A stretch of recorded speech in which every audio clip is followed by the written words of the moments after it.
एक तो कोशिकांग में, दूसरा अंतः परद्रवी पदार्थ, परद्रवी पदार्थ जैसे संचित पदार्थ है जो भी हम ग्रहण करते हैं, जैसे कार्बोहाइड्रेट, एक वसा, इसके साथ प्रोटीन, और उत्सर्जित पदार्थ में आ जाएंगे। ये तो है संचित पदार्थ, उत्सर्जित पदार्थ,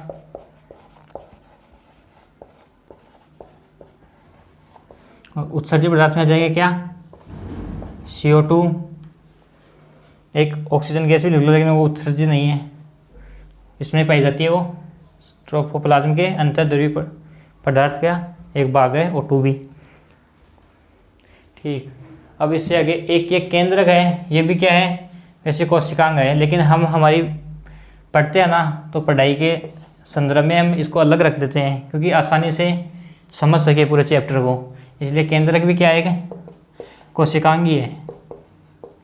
कोशिका का सबसे बड़ा कोशिकांग केंद्रक होता है, तो वो भी एक केंद्रक है, लेकिन हम आसानी से समझने के लिए इसको अलग डिवाइड कर देते हैं इस प्रकार। अब हम एक एक चीज़ का अध्ययन करेंगे। कोशिका आवरण पहले तो देखेंगे, कोशिका आवरण क्या है। कोशिका आवरण में कोशिका झिल्ली के कार्य वगैरह किसकी बनी हुई होती है, किस प्रकार क्या है, और कोशिका भित्ति, फिर ग्लाइकोकेलिप्स। इसका तो एक ही है बस कि ये जीवाणु में पाया जाता है। किसमें, जीवाणु मतलब बैक्टीरिया। ग्लाइकोकेलिप्स सिर्फ जीवाणु की कोशिका होती है, जीवाणु एक कोशिका है जीवाणु, तो जीवाणु के ऊपर ही पाया जाता है और किसी भी अन्य जीव के ऊपर नहीं पाया जाता है। बात करेंगे कोशिका भित्ति की, कोशिका झिल्ली की। फिर देखेंगे जीव द्रव्य में एक एक पार्ट देखेंगे, केंद्र क्या है, केंद्र के बारे में अलग से अध्ययन करेंगे। फिर कोशिका द्रव्य, साइटोसोल, ये तो द्रव अवस्था है। फिर ट्रोफोप्लाज्म में 2 भाग हैं, इसका कोई नहीं मतलब नहीं है, इसको तो सिर्फ ये याद रखना है कि अंतःपरद्रवी पदार्थ में ये भाग है, इसके क्या क्या पाया जाता है कोशिका में। इसके अलावा कोशिकांग को एग्जाम्पल लिखना चाहो तो अभी लिखा था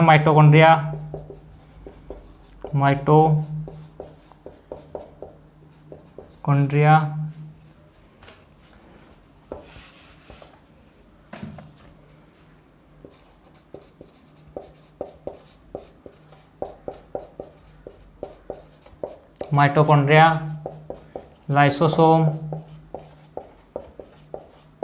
राइबोसोम, और क्या था, तारकाय, अंतःपरद्रवी चालिका, शॉर्ट में बोलेंगे ER, एंडोप्लाज्मिक रेटिकुलम। अंतःपरद्रवी चालिका को क्या बोलेंगे, ER, एंडोप्लाज्मिक रेटिकुलम। और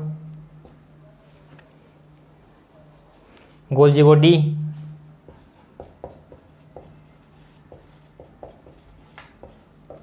इन चीज़ों का एक एक लेकर माइटोकॉन्ड्रिया क्या है, क्या कार्य है, लाइसोसोम क्या है, राइबोसोम क्या है, इसके कार्य क्या है, विशेषता क्या है, ये सब भी अलग अलग से पढ़ेंगे।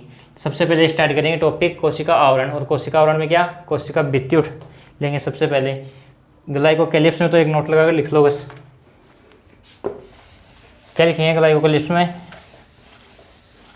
यह जीवाणु का सबसे बाहरी आवरण है।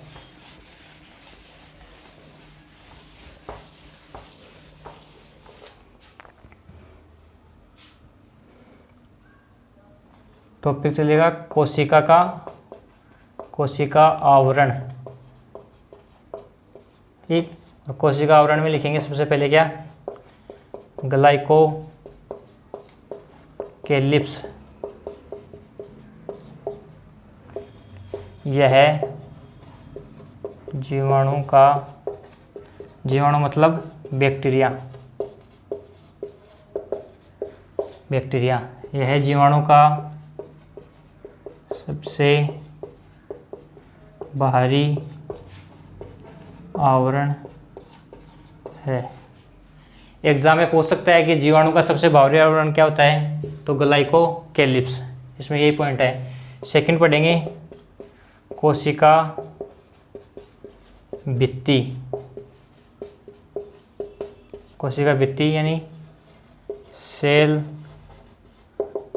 वॉल, कोशिका भित्ति सेल वॉल। सेल वॉल क्या होगी, ये कोशिका झिल्ली है, इसके ऊपर ये कोशिका भित्ति है। तो एक विशेषता तो क्या होगी कि कोशिका भित्ति जंतुओं में नहीं पाई जाती है, ये सिर्फ किस में पाई जाती है, पादपों में, साथ में कवक में, साथ में बैक्टीरिया में, इनमें पाई जाती है, जंतुओं में नहीं पाई जाती। अब जंतुओं में क्यों नहीं पाई जाती, कोशिका भित्ति का काम क्या है, कोशिका भित्ति का काम है संरचना प्रदान करना।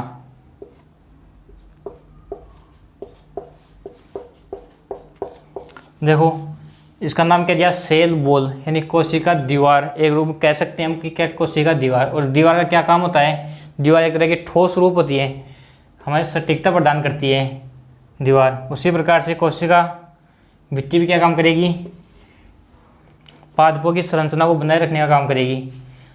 कवक की संरचना पादपों में, मानव में देखो, मानव या जंतुओं में क्या होता है, कंकाल तंत्र। कंकाल तंत्र, कंकाल तंत्र का मतलब क्या है, हड्डी। पूरे शरीर में हमारे हड्डी पाई जाती है, हाथ में, पैरों में, सभी प्रकार के, चेहरे में। तो ये क्या होती है, हमारी संरचना प्रदान करती है। लेकिन पादपों में किसी भी प्रकार के कोई कंकाल तंत्र या हड्डी नहीं पाई जाती है। तो उसमें क्या पाई जाएगी, कोशिका भित्ति पाई जाएगी। कोशिका भित्ति, कोशिका भित्ति का क्या कार्य होगा, यह पादपों की, कवक की, बैक्टीरिया की, इनकी संरचना का निर्माण करेगी। ठीक,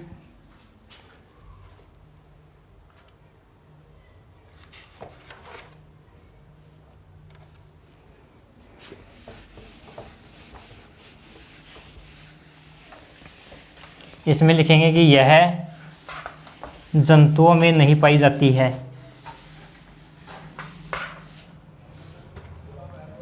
कोशिका भित्ति यह जंतुओं में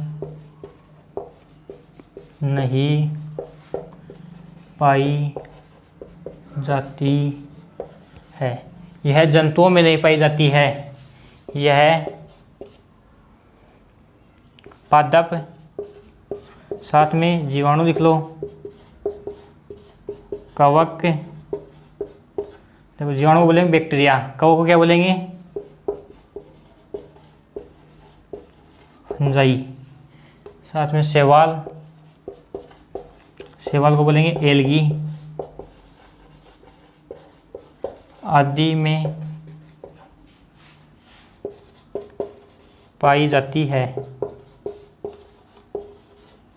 यह पादप में, जीवाणु में, कवक में, शैवाल में, आदि में पाई जाती है। अब देखेंगे कि ये पादप में किस पदार्थ की बनी होती है, जीवाणु में किस पदार्थ की होती है, कवक में किस पदार्थ की होती है और शैवाल में किस पदार्थ की होती है।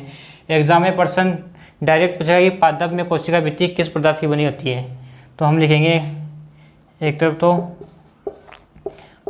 पादप में होगी सेल्यूलोज की, सेल्यूलोज। फिर है जीवाणु, जीवाणु मतलब बैक्टीरिया, इसमें होगी पेप्टिडो ग्लाइकेन।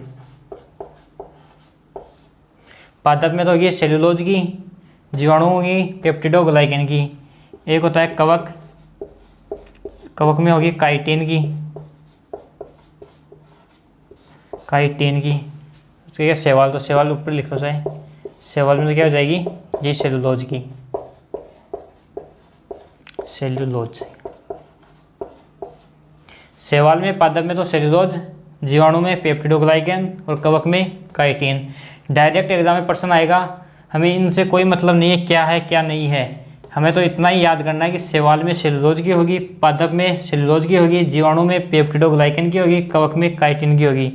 ये सभी पदार्थों के नाम है। कोशिका भित्ति इन पदार्थों से बनी हुई पाई जाती है। इनमें शैवाल में सेल्यूलोज की, पादप में सेल्यूलोज की, जीवाणु में पेप्टिडोग्लाइकेन की, कवक में काइटिन की।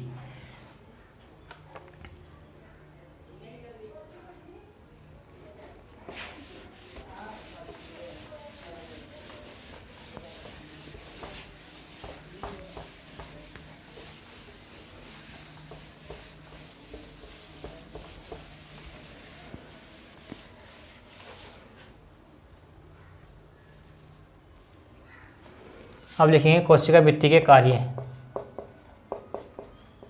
कोशिका भित्ति के कार्य, वर्क ऑफ सेल वॉल। तो पहले देखेंगे कोशिका भित्ति यह एक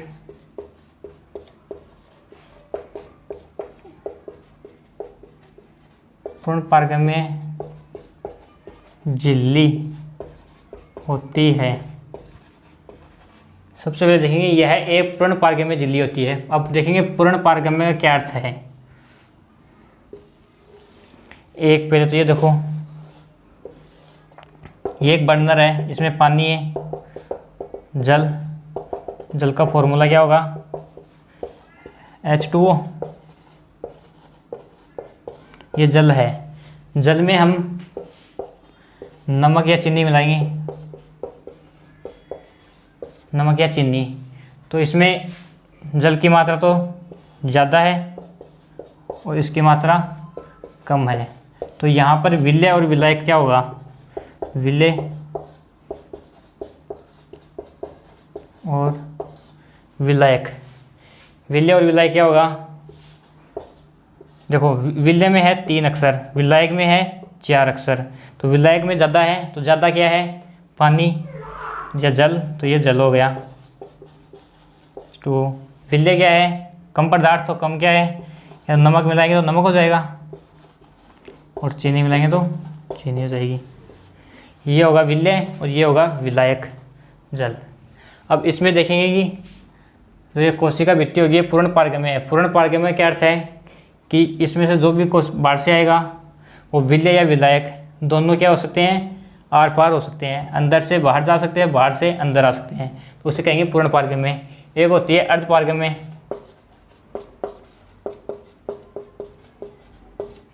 अर्ध पारगम्य क्या होता है, सिर्फ विलायक है, तो जल या H2O ज़्यादा पदार्थ है, जो भी इसमें जरूरी नहीं जल होगा और कुछ भी हो सकता है, लिक्विड या और कुछ, तो उसमें क्या होगा, सिर्फ विलायक गमन करेगा।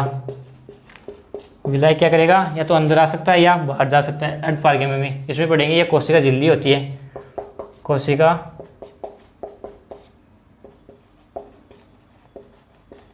झिल्ली। कोशिका झिल्ली किसकी होती है, अर्ध पारगम्य होती है, उसमें सिर्फ विलायक ही जाते हैं। इसको बाद में लिख लेंगे हम, कोशिका झिल्ली टॉपिक लेंगे तब।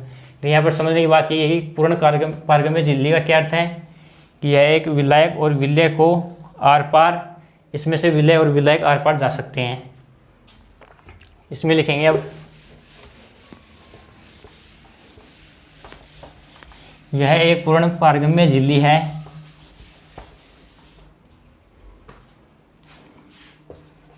अतः इसमें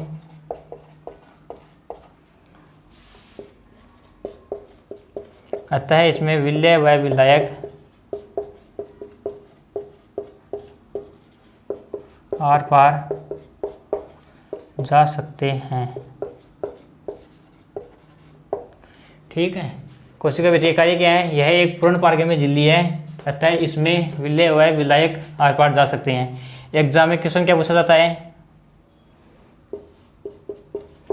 एग्जाम में क्वेश्चन आएगा इस प्रकार से कि कोशिका भित्ति है, ऑप्शन देगा अर्ध पारगम्य,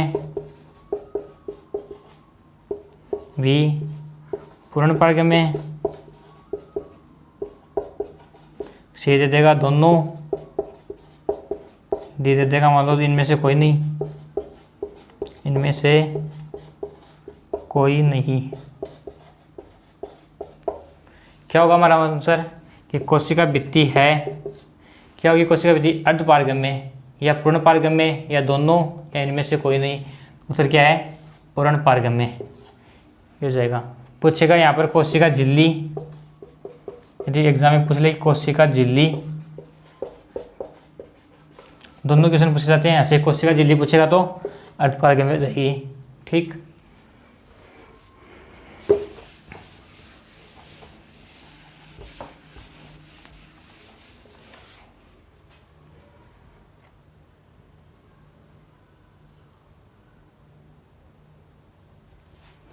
सेकंड कार्य लिखेंगे,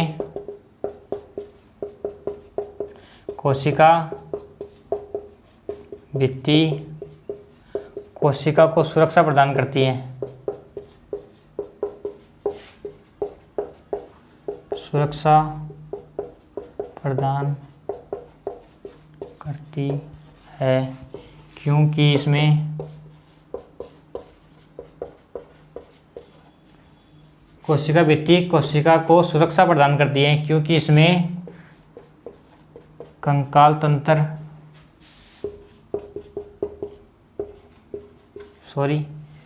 कौन सी कोशिका को, पादप कोशिका लिख लेना यहाँ पर। कोशिका की जगह यहाँ पर आ जाएगा पादप कोशिका। पादप, कवक, शैवाल, जो भी कोशिका भित्ति पादप या कवक की या बैक्टीरिया की या शैवाल की कोशिका को सुरक्षा प्रदान करती है क्योंकि इसमें कंकाल तंत्र नहीं पाया जाता है। या पादप लिख लो, ओनली पादप को इस प्रकार लिख लो। पादप को सुरक्षा प्रदान करती है क्योंकि इसमें कंकाल तंत्र नहीं पाया जाता।